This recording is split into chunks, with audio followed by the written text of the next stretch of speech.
going on? This is John Bossi here at the First Fitness Competitors Database Hot in Utah event, and I'm here with Jessica of Envigor8. Jessica's group is involved with hormone replacement therapy. They do a lot of interesting stuff with a lot of competitors, and just wanted to pull her aside, get her perspective on different things. Obviously, for many of you listening, this is traditionally about natural bodybuilding, but obviously there's a lot of competitors out there that are interested in ways to optimize, perhaps getting the short end of the stick, I guess you'd say, genetically, in terms of their testosterone or other anabolic hormones. And so Jessica's going to tell us a little bit about what Envigor8 does and how they might be able to help a natural competitor.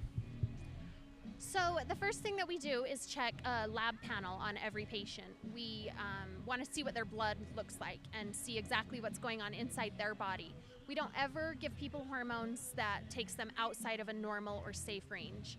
The lab ranges are really broad, so we shoot for the 50 to 75 percentile of a normal range, because a man whose total testosterone is 350 does not feel the same as a man whose is 900. Both are considered normal. There's a lot of things that can contribute to a decrease in a man's testosterone production. One would be abusing steroids over time and shutting their natural production down, and then they get to a point where they don't want to live that lifestyle anymore. So then they feel pretty crummy because their testosterone is so low. Another would be just genetics. Age plays a big role in it. When you're 30, hormone production naturally starts decreasing, but you have the same body you did when you were 20. So just because you're 30 or 35, why would you need less testosterone to continue functioning and feeling as good as you once did?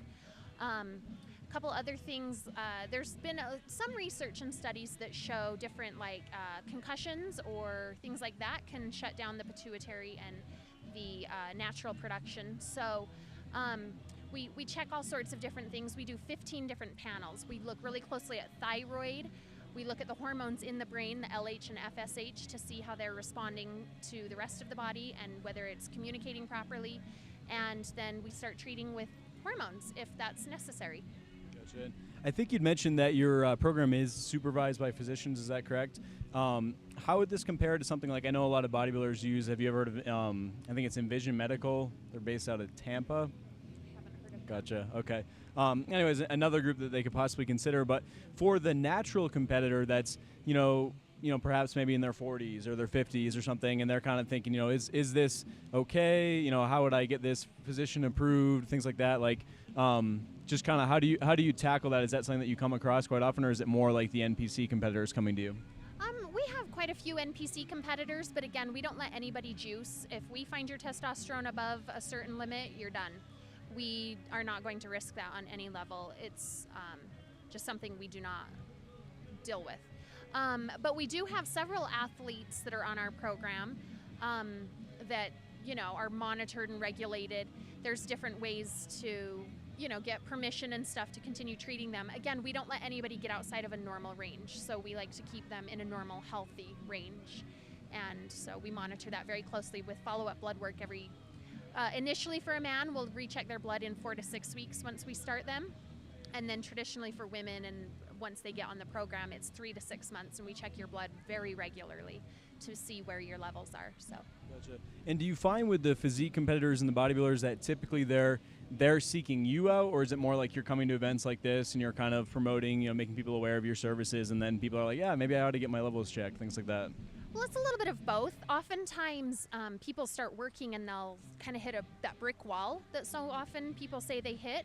And it's not going to get any better until they get their hormones checked. So we kind of stumbled into this just by communicating with some different personal trainers, and they said, the first thing I tell my competitors is you have to get your hormones checked before I'll even start training you, because they know how important it is for your body to be balanced.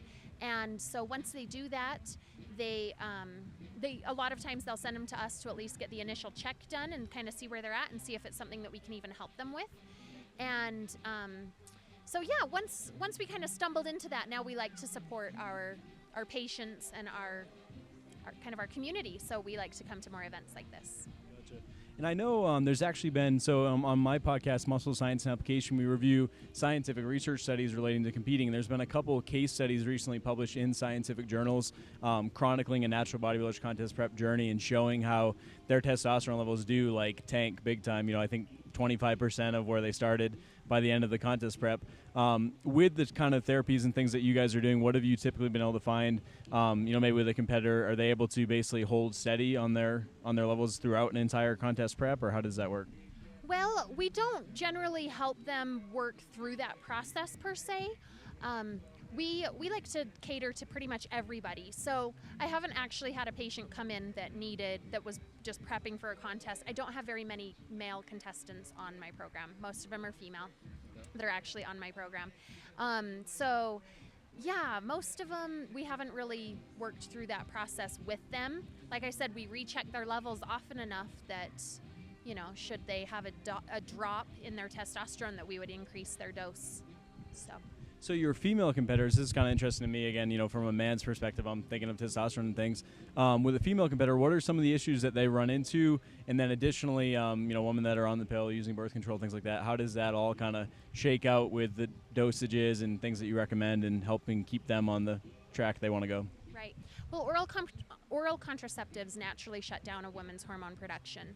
And so it's always a benefit risk that a person has to weigh out as far as going for birth control versus wanting to naturally control their hormones. So we use only bioidentical hormones in women.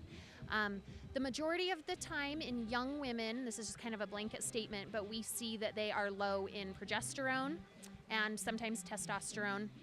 Thyroid is always a big issue as well, but like I said, we check like iron and cortisol and DHEA, so many other things that play into that. But so the women, usually it's generally not a good idea to be on an oral contraceptive and take progesterone or something, because all you're going to do is basically counteract what you're trying to do, because it's just undoes what we're trying to do. So it's just something that you have to weigh and look at other contraceptives and things of that nature if that's the issue. So sure. And so most of your female competitors, are they typically coming to you leading up to a contest, or are they coming to you after a contest like, oh my gosh, I just went through hell and back, and like, what did I do to myself? And is that the kind of people you're seeing? Or oftentimes people don't find us at the beginning of their journey. They'll find us during their journey, and this is something that traditionally you will probably be on for quite some time, the rest of your life, if you really want to feel good forever. For women, sometimes if we can clean up their diet and a few things like that, they can change their own production. But usually competitors have a pretty healthy diet, so that's not an issue. But for men, they're probably going to be taking testosterone for the rest of their life if they want to keep feeling good. So it's something that we help them with throughout their journey, throughout forever.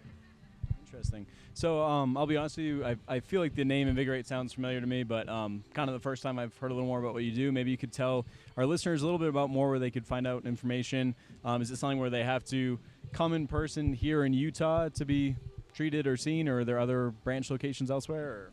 We have not expanded outside of the state yet, but I do have probably 24 patients that live outside of the state.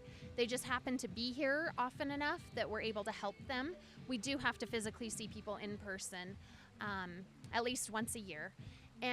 But other than that, then we're just happy to treat them anyway, help people however we can. So the best thing to do is to give us a call or get on our website. Our phone number is 801-987-9777, or our website is Envigor8life.com, and it's spelled Envigor and then the number 8.com. Envigor8life.com, excuse me. Anyway, you can get on there and you schedule your initial blood draw. It's actually, the initial panel, like I said, it's about 15 different tests that we check. It's about $1,200 retail price, and we charge $175 for that. So it's a really great price. We do not do health insurance. We stay away from all of that. And get on there and schedule your blood draw, and that includes your initial consultation as well. So. Very cool. And I'm going to close with one question I'm just curious about myself. Maybe you can tell us about your background and how you got into all this. It's something that I'd be kind of like, who is this Jessica girl? So tell us. So my background is actually in the pharmacy world, and I worked in a pharmacy that we took care of long-term care patients, and it just kind of was interesting that our long-term care, that's like a nursing home, they became younger and younger and on more and more medications. So we realized there's something going on here. We need to, if we can keep people healthy from a young age, you're not going to find yourself in a nursing home when you're 55 with a broken hip. So anyway, that's kind of where my background came from, is the medication drug side. And we started Envigor8. Nice. So kind of using, I guess you could say, medications or quote unquote drugs, but in like a preliminary manner to kind of prevent things before they get too bad and you have to use massive doses of all kinds of other things. Yep, restore your body's natural balance, and it helps a lot of things. Just changes your life. It really does. Changed mine. Interesting, cool. Well, you heard it first here from Jessica of Envigor8. We're at the Fitness Competitors Database event here, the Hot in Utah event. You can check them out at all the places she told you. And until next time, John Boss here with Inside Natural Bodybuilding. Thanks for watching.